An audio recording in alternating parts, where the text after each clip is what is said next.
انسانوں کے نام افزار ریحان۔ مریدکے میں دہشت و وحشت کیوں؟ 13 اکتوبر کی صبح کاذب مریدکے میں جو ٹریجڈی ہوئی وہ قابل افسوس ہے۔ لہو کسی پولیس والے کا گرے یا کسی مذہبی تنظیم سے تعلق رکھنے والے کا یا کسی غیر مذہبی انسان کا۔ درویش تو اس سے بھی آگے بڑھ کر کہتا ہے کہ خون مسلم کا گرے، چاہے جوز، ہنود یا مسیحی کا۔ اس کرۂ ارضی پر بسنے والے تمام انسان اولاد آدم عیال اللہ یعنی خدا کا کنبہ ہیں۔ کسی ایک بے گناہ انسان پر حملہ آور ہونا یا اسے مارنا، چاہے اس کا جو بھی مذہب، نظریہ یا عقیدہ ہو، ایسے ہی ہے جیسے پوری انسانیت پر حملہ کرنا یا اسے قتل کر دینا۔ مذہبی تنظیموں کو بھی چاہیے کہ وہ مذہب کے مقدس نام کو اپنے سیاسی مقاصد، مفادات یا اپنی بلے بلے کروانے کے لیے استعمال نہ کریں۔ مذہب تو عاجزی، حلیمی، خدا ترسی اور رحم دلی سکھلاتا ہے، صلح جوئی، بھائی چارے اور وسیع القلبی کا درس دیتا ہے۔ حکم دیا گیا ہے کہ تم دوسرے لوگوں کے جھوٹے مقدسات کو بھی برا مت کہو، مبادا وہ جوابی طور پر آپ کے سچے کو برا نہ کہیں۔ ہمارے صوفیہ کرام نے اتنے بڑے خطہ ہند میں اپنے اعلیٰ اخلاق، پیار، محبت اور اپنائیت سے دلوں کو منہ لیا۔ اجمیر شریف والے حضرت خواجہ معید الدین چشتی اجمیری کی انسان نوازی سب پر واضح ہے۔ آپ ہندو بھائیوں کی خوشی کے لیے ان کی دیوالی اور ہولی تک میں شریک ہوا کرتے تھے۔ ہم اپنے آقا کی نعتیں پڑھتے نہیں تھکتے کہ سلام اس پر جس نے خون کے پیاسوں کو ابائیں دیں،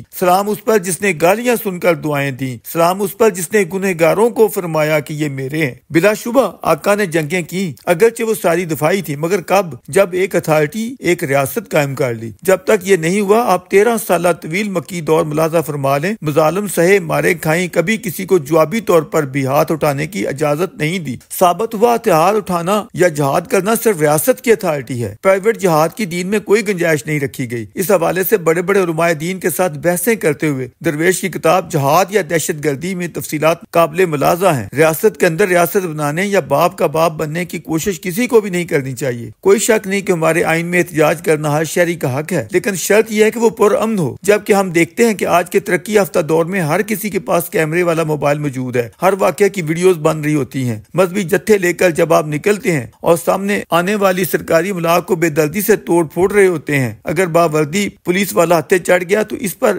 مار پیٹ کی الغار کر دیتے ہیں، تو ایسے احتجاج کی اجازت کوئی بھی آئینی ریاست کیسے دے سکتی ہے؟ درویش کو اس نوع کی شکایات دیوبندی اور سلفی فرقوں سے منسلک احباب سے رہی ہیں۔ بریلوی بھائیوں کے متعلق یہ گمان تھا کہ یہ درود والے ہیں، بارود والے نہیں، مگر جب سے مرحوم خادم حسین رضوی کی لبیک پارٹی بنی ہے، افسوس ہمارے ان بھائیوں نے تشدد اور قانون کو ہاتھ میں لینے کے حوالے سے اگلی پچھلی کوئی کسر نہیں رہنے دی۔ 2017 سے لے کر پچھلی حکومتوں میں جب یہ بھائی نکلتے رہے تو میڈیا کے ذریعے تمام ویڈیوز عوام نے ملاحظہ کی، یہ لوگ کس بے دردی سے توڑ پھوڑ کرتے پائے گئے۔ باوردی پولیس والوں کو پکڑا تو تشدد کرتے ہوئے جان سے مال دینے تک پہنچ گئے، جن کی تعداد 5 یا 6 تک بیان کی گئی، اور 60 کے قریب اپاہج بنا دیے گئے۔ کتنی سرکاری املاک کو تباہ کیا گیا، میٹرو اسٹیشن جلائے گئے، ان کی ویڈیوز بھی موجود ہیں۔ کس ملک کا سفیر اسلام آباد میں ہونا چاہیے، کس ملک کا نہیں، یہ آپ لوگوں کا نہیں، ریاست اور اس کی حکومت کا کام ہے۔ آپ اپنی رائے کا پرامن اظہار کر سکتے ہیں۔ جبر یا تشدد کا حق آپ کو کس نے دیا ہے؟ ڈنڈوں پر کیل لگا کر مارنے کا حق آپ کو کس قانون نے دیا ہے؟ کہا جا سکتا ہے کہ یہ حق خود ہمارے ملک کی خفیہ ایجنسیوں نے ایسے جتھوں کو دے رکھا ہے۔ کیا ہمارا آئین کسی ایجنسی یا اس کے بڑے سے بڑے چیف کو یہ اتھارٹی دیتا ہے؟ ایسی حرکتوں کی وجہ سے دنیا بھر میں ہماری جمہوریت کا مذاق اڑایا جاتا ہے۔ عدم برداشت اور رواداری کے فقدان نے ہمارے سماج کو اندر سے کھوکھلا بلکہ غیر انسانی سماج بنا ڈالا ہے۔ بالفعل یہاں آزادی اظہار کا گلا گھونٹ دیا گیا ہے۔ انسانی حقوق اور آزادیاں رہیں ایک طرف، یہاں تو قانون کا منہ ٹیڑھا کر دیا گیا ہے۔ قانون ایک مذاق ہے۔ لا قانونیت، ٹیرر اور بدماشی نے عوام کی زندگیاں اجیرن بنا ڈالی ہیں۔ یہی حضرت صاحب تھے جو ہماری ہائی کورٹ کے اندر کھڑے ہو کر اس نوع کی خوفناک دھمکیاں دیتے پائے گئے کہ بلاسفیمی کیسز میں اگر ہماری پسند کے فیصلے نہ آئے تو ہمارے پاس علم دین کا چھرا موجود ہے، ہم اس کا استعمال کریں گے۔ بلاسفیمی کے نام پر آپ لوگ کتنے بے گناہ انسانوں کی زندگیاں اجاڑ چکے، کتنے گھر برباد کر چکے۔ آپ کی اس وحشت و دہشت کے ہاتھوں غیر مسلموں کی زندگیاں محفوظ ہیں، نہ مسلموں کی۔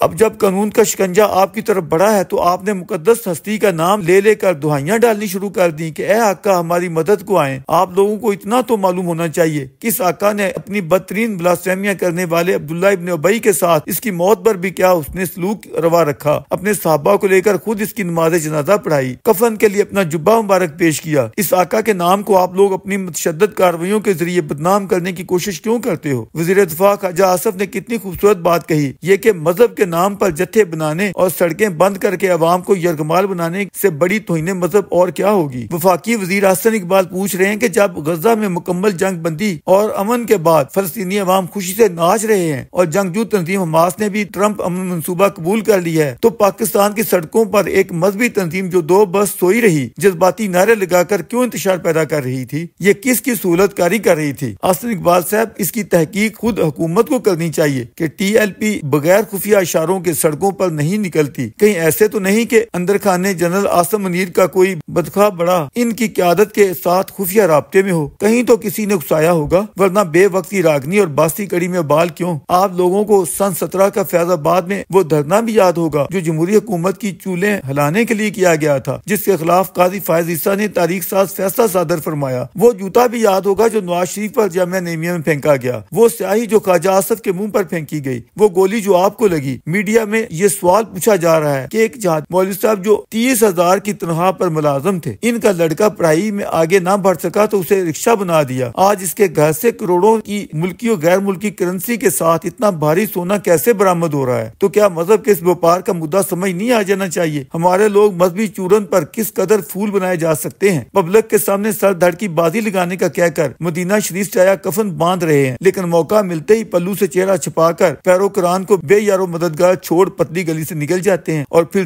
فیک نیوز پورے اہتمام سے پھیلائی جاتی ہیں کہ 3 گولیاں لگ گئیں، جو چھوٹا بھائی نعوذ باللہ شہید ہو گیا، تاکہ پبلک میں اشتعال پھیلے۔ ڈی آئی جی فیصل کامران دکھ کے ساتھ بتا رہے تھے کہ یہ لوگ مذہب کا نام لے کر کس قدر جھوٹ بولتے ہیں، سر تن سے جدا کی دھمکیاں دیتے ہیں، ہمارے جوانوں کو گولیاں مارتے ہیں۔ ایس ایچ او شہزاد کا جرم کیا تھا؟ اس کے یتیم ہونے والے چھوٹے بچوں کا جرم کیا تھا؟ ہمارے جن جوانوں کے نچلے دھڑ نکارہ بنا دیے گئے ہیں، ان کا قصور کیا تھا؟ بلا فہمی کے الزامات لگا کر جن غیر مسلموں کو مارا جاتا ہے، ان کی عبادت گاہوں کو جلایا یا توڑا جاتا ہے، ان کا گناہ کیا ہے؟ کیا وہ پاکستان کے شہری نہیں ہیں؟ کیا ان کی حفاظت ہماری ذمہ داری نہیں ہے؟ ہمارے مریدکے والے بڑے مخلص سادہ دل اور مذہب کے دیوانے ہیں، ویسے جہادی جتھوں اور لشکروں کو سینے سے لگا لیتے ہیں، جو بعد ازاں چاہے ان کے سینے ہی جلائیں۔ اب کے بھی مسجد سعیدیہ مدینہ اور مہاجراں ان کے لیے اوپن تھی، کھانے پینے کے لیے لنگر بھی بچھ رہے تھے، لہذا مذاکراتی دھرنے کئی روز تک یہاں چل سکتے ہیں۔ جیسے ڈی آئی جی کہہ رہے تھے کہ ان کے ساتھ ہماری بات چیت چل رہی تھی، ان کے تمام مطالبات ذاتی مفاداتی بھاری رقوم لینے اور اپنے کرمنلز کو چھڑانے کے لیے تھے، کوئی ایک مطالبہ بھی فلسطینیوں کے لیے نہیں تھا جن کا محض نام استعمال کر رہے تھے۔